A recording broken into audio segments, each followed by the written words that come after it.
il faut faire très attention parce que dëgg kenn du ko foye dëgg kenn du ko foye dëgg kenn du ko foye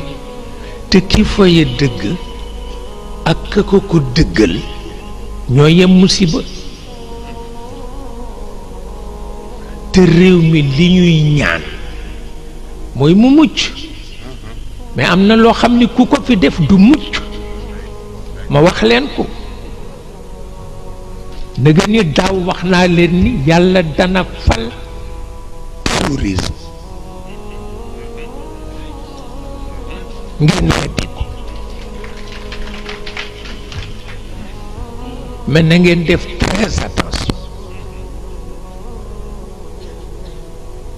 ku ci foye dëgg di nga indi ci réew mi loo xam ni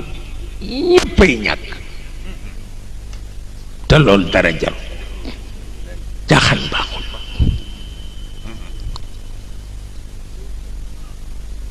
caaxaan baaxul